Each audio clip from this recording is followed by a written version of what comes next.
Hello students, welcome to my YouTube channel NEET with Sunil. Today we discuss the topic variation of G. That means when we go above to the earth surface, so what happens? That means the gravity, acceleration due to gravity G increases or decreases. Okay? तो जितने भी इस chapter के derivations होंगे या किया है या किए जाएंगे, सब आपको अर्थ को एज ए स्फीयर कंसीडर करके करना है। ठीक है, तो first of all we draw the diagram here. This is the sphere, earth sphere with centre O, mass m, radius r. Okay, firstly the body is situated at here, that point is known as A. After this place, this point move to at height h, the point will be B. Then here the body. So now we can take the formula relation between G and capital G. That means acceleration due to gravity and gravitational constant. That means a full name, universal gravitational constant. What relation? G equal to G m upon r square. We use the relation to derive the expression for the gravity at the height h. Okay, तो ये diagram बन गया है। अब इसके help से first of all here we write the gravity, that means on the earth surface. After then you write the gravity at point B, that formula is used. Okay, so consider the earth of the sphere of radius r, mass m with center O. ये भी किसी की भी derivation करना हो तो आप लोग ये सेंटेंस तो लिखना ही होगा। ठीक है, after then the acceleration due to gravity at point A on the earth surface, तो क्या होगा, फार्मूला वही लिख डालिए, है ना। G is equal to G M upon R square, question number 1। ठीक, ऐसे ही similarly at point B, at point B पे हम लोग लिख दिया जाए तो ग्रेविटी चेंज हो गई मान ली जाए तो उसको जी डैश लिखते हैं।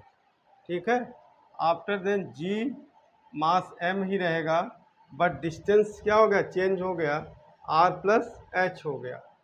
तो you can write R plus H whole square, equation number 2। तो very simple, very easy. Why? Because this is the NEET भी सुनीत चैनल। ओके, तो यहाँ पे फिजिक्स को बहुत ही आसानी और बहुत ही सरल शब्दों में आपको बताया जाता है, समझाया जाता है। ठीक है, इसलिए आप लोग इससे ज़्यादा से ज़्यादा लोग जुड़े और सब्सक्राइब करें, कमेंट करें, शेयर करें बच्चों। अब क्या करो, इक्वेशन 2 में 1 से डिवाइड करो। Divided equation 2 by equation 1 comma we get, तो क्या हो जाएगा बच्चों, g dash upon g equal to G M upon R plus H whole square and upon G M upon R square.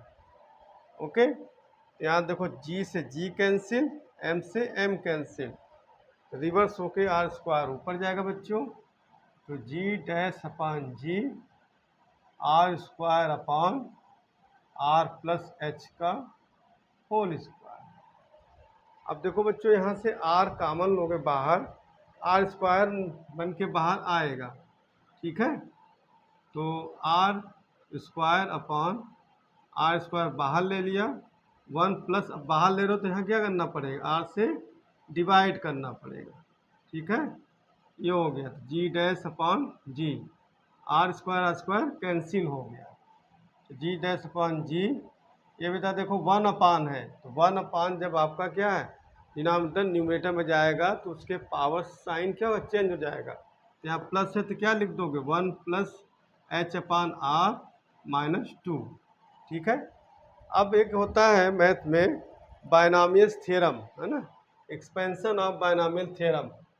क्या होता है बच्चों, जब आपका 1 प्लस एक्स पावर एन हो, अगर यहाँ माइनस है तो माइनस, देखो यहाँ माइनस है उस तरह का बता रहे हैं आपको, तो इसका एक्सपेंशन क्या होता है कि 1 माइनस एन एक्स, ठीक है, फिर plus n n minus 1 x square upon factorial 2 plus n n minus 1 n minus 2 x cube upon factorial 3 plus so on, ठीक है बच्चों, प्लस माइनस प्लस, तो यहाँ minus, this is plus, this is minus plus, ठीक है। Factorial 2 का मतलब, factorial का मतलब बच्चों होता है, जैसे फैक्टोरियल 3 है तो आप इसको लिख सकते हैं क्या, स्टार्टिंग टू 1, दैट मीन्स 3 2 1, इसकी वैल्यू क्या 6, 4 का क्या होगा 4 3 2 1, क्या होगा 24, ये फैक्टोरियल का मीन होता है, ठीक। तो इस तरीके से ये हो गया।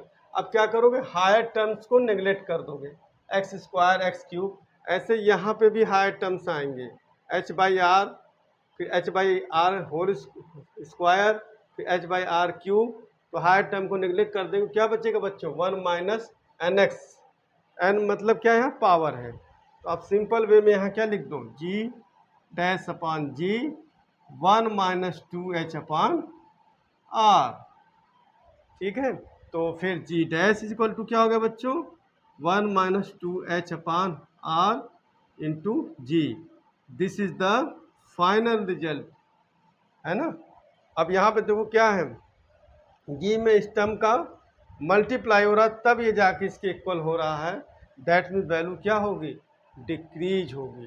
तो क्या रिजल्ट निकला कि when we go above the earth surface then the acceleration due to gravity decreases, जब आप अर्थ सरफेस पे से ऊपर की तरफ जाएंगे तो जी की वैल्यू क्या होगी, घटेगी, है ना, डिक्रीज करेगा, ठीक है बच्चों।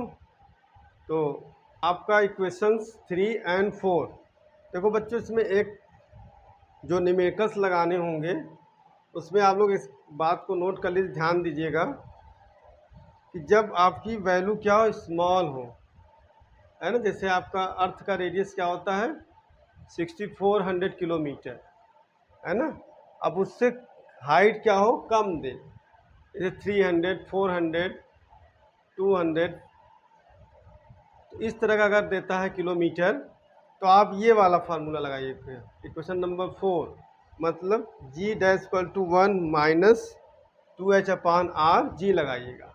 लेकिन अगर अप्रॉक्सीमेटली या नियरली क्या हो, रेडियस ऑफ अर्थ के करीब हो, तो आप ये वाला फार्मूला लगाइएगा, g dash upon g R square upon R plus H का होल स्क्वायर, ठीक है।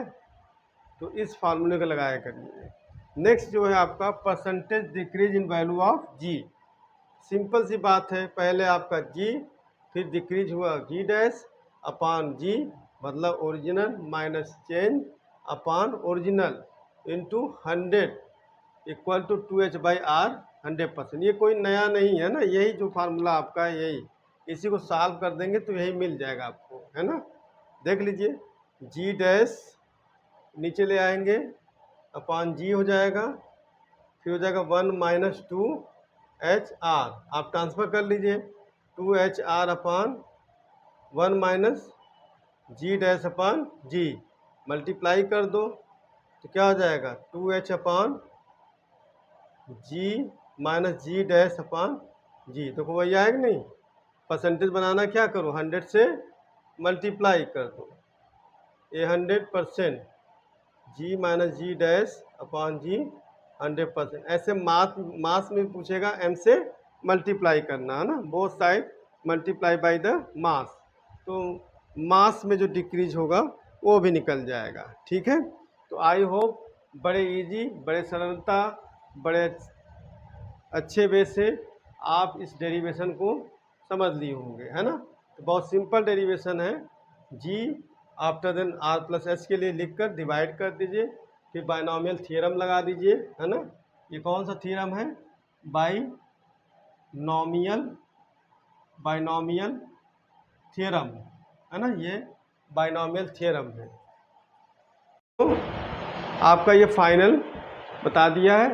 अब नेक्स्ट जो लेक्चर होगा वो आपको क्या है, डाउन टू द अर्थ, उसको बताएंगे। आई होप बहुत अच्छे से आपको समझ में आया होगा बच्चों। Best of luck.